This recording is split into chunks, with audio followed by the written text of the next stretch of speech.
Hello friends, तो Porifera का next part देखते हैं। तो पोरीफेरा को है ना 3 पार्ट्स में डिवाइड किया गया है, कैलकेरिया, हेक्सेक्टिन, नेलाइट और डेमोस्पोंजियल।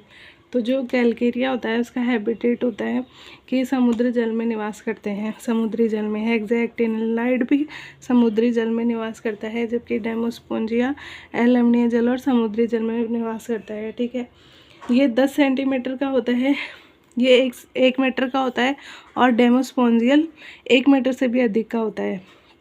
कैलकेरिया में जो कैनाल सिस्टम होता है वो एक्सोन या साइकोन या ल्यूकोन तीनों प्रकार का हो सकता है, जबकि हेक्सेक्टिनलाइट में ल्यूकोन टाइप का कैनाल सिस्टम पाया जाता है।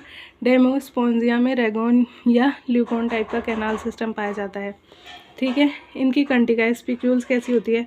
तो इनमें स्पिक्यूल्स में कैलकेरिया की रेज होती है वो 1 और 3 हो सकती है, जबकि हेक्सेक्टिनलाइट में रेज कितनी होती है? 6 होती है। और डेमोस्पोंजियल में रेज कितनी होती हैं? 4 होती हैं रश्मिकाएँ।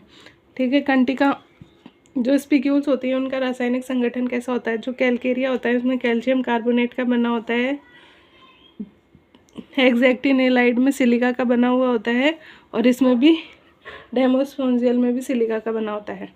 ठीक है, अब इसके एग्जाम्पल पे जो बहुत इंपॉर्टेंट है, बहुत ज़्यादा एग्जाम में पूछे जाते हैं, तो उसकी बात कर लेते हैं। कैलकेरिया के एग्जाम्पल है ल्यूकोसोलेनिया। ल्यूकोसोलेनिया होता है, उसको छोटा स्पंज भी, सबसे छोटा स्पंज ल्यूकोसोलेनिया होता है। स्काईफा, इसे क्राउन स्पंज भी कहा जाता है, ये कैलकेरिया में आता है। ल्यूसेलिया भी कैलकेरिया में आता है। कैलेथ्रिनो, ये भी कैलकेरिया में आता है, और ग्रांटिक, ये भी कैलकेरिया में आता है। हेक्साक्टिनेलाइड में यूप्लेक्टिला, जिसे वीनस पुष्प की मंजूषा भी कहा जाता है। ठीक है, ये आता है। ठीक है, और इसको है ना यूप्लेक्टिला को है ना जापान में गिफ्ट के तौर पर दिया जाता है, वेडिंग गिफ्ट के तौर पे। ठीक है, हाइलोन्यूमा, इसे ग्लास रोप स्पंज कहा जाता है, और ये भी हेक्साक्टिनेलाइड में आता है। पेरेनोमीमा ब्लू बॉल स्पंज कहा जाता है पेरिनोमे का। ठीक है, हेक्सोएक्टिनेलाइड में आता है। स्पॉन्जिला, जिसे डेमोस्पॉन्जिला में आता है, ये है स्पॉन्जिला। ठीक है, इसमें जो ग्रेन्यूल्स होते हैं वो मोनोएक्सोन होते हैं। ठीक है, माइनिया, एफाइडेटिया और स्पॉन्जिला, ये तीनों ही अम्लीय जल में प्रेजेंट होते हैं।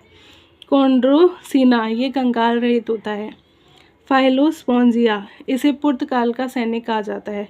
हिप्पोस्पोंजिया, इसे अश्व स्पंज भी कहा जाता है। ठीक है, पोटेरियन, ठीक है, इसे न्यूपेटनस ग्लोबेट स्पंज कहा जाता है, ये लार्ज स्पंज है। ठीक है, सबसे लार्ज स्पंज प्रोटेरिनो है, और सबसे छोटा जो बहुत इंपॉर्टेंट है ल्यूकोसोलेनिया है। ठीक है, यूप्लेक्टिला जब छोटा होता है तो इसके अंदर श्रिम्प के नर और मादा इसके अंदर प्रवेश कर जाते हैं। जब ऑस्क्यूलम पर स्पिक्यूल्स का जाल बन जाता है तो श्रिम्प बाहर नहीं निकल पाते। ऐसे यूप्लेक्टिला को जापान में शादी में गिफ्ट किया जाता है, ताकि ये जीवन पर्यंत न बिछड़ने की भावना को दर्शाता है। ठीक है, आगे एग्जाम्पल है डेस्मोस्पंजिया का चाइलिना को है ना मृत आदमी की अंगुली नुमा स्पंज भी कहा जाता है, या मनमेड ग्लोव स्पंज कहा जाता है। स्पॉन्ज फाइबर इनमें प्रेजेंट होते हैं। यूस्पोंजिया मेलिसिलेनिया, इसे बाथ स्पंज कहा जाता है, और टॉयलेट स्पंज भी कहा जाता है। क्लियोना को बॉयरिंग स्पंज कहा जाता है, बेधक स्पंज, ये पर्ल इंडस्ट्री को नुकसान पहुंचाता है। कौन सा? क्लियोना। ठीक है, हेलिकोन्ड्रिया, इसे ब्रेड स्पंज कहा जाता है। हेलिसेरिया और ऑस्केरेला, ये भी डेमोस्पोंजिया में आते हैं। ठीक है, स्पॉन्जिया और फिलोस्पॉन्जिया में स्पिक्यूल्स में पाए जाते हैं, जबकि स्पॉन्जिन फाइबर में पाए जाते हैं।